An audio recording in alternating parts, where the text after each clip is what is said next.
Kung mamamalengke naman kayo, bumaba ang presyo ng kada kilo ng bigas sa ilang pamilihan sa Metro Manila. Live mula sa Maynila, may unang balita si Bam Alegre. Bam!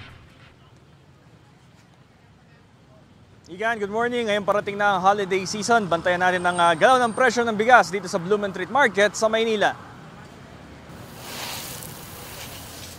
Hindi nagtatampo ang bigas, ika nga, kung ilalarawan ni Cherry Martinez ang hanap buhay niyang pagtitinda ng bigas sa Blumentritt Market sa Maynila.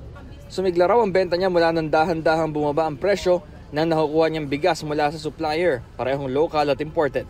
Kung ano naman na ibinaba nila, ganun din nangyayari sa aming mga retailer.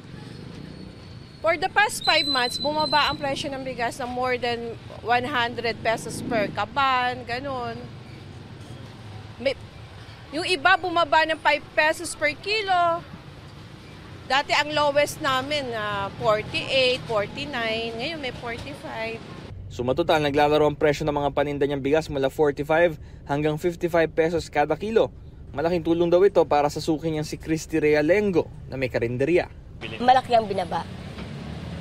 So far, good talaga siya kasi malaking bagay sa amin yun eh.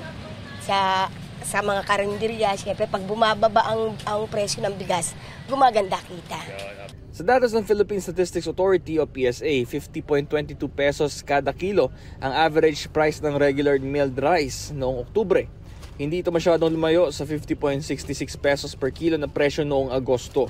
Ayon sa Kilusang Magbubukid ng Pilipinas o KMP, 44 centavos lang ang ibinaba nito mula ng pirmahan ng Pangulong Executive Order No. 62 na layong bawasan ng tariff sa imported rice mula 35% tungong 15%. Isa rin daw epekto ng EO62 ang pagbaba ng presyo ng lokal na palay mula 25 pesos per kilo naging 15 hanggang 18 pesos kada kilo na nakaka-apekto sa mga magsasaka. Isikapin namin kunan ng pahayag ang Department of Agriculture. Dahil maraming uri ng bigas na mapagpipilian, may ayon ang budget para maramdaman ang pagbaba ng presyo ng ilang variant ng bigas. Halimbawa, si Sam Faeldo na binibiling bigas dito sa Blumentritt ang pinakamura na 45 pesos kada kilo. Tumataas din.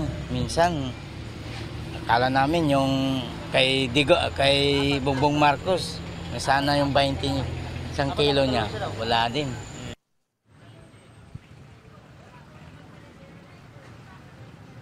Yan, ilan lang sa mga mabentang uri ng bigas dito sa Blumentritt Market ngayong umaga yung jasmine rice, sinandomeng at yung imported rice mula Vietnam. Ito ang unang balita mula rin sa Maynila, Bam Alegre para sa GMA Integrated News.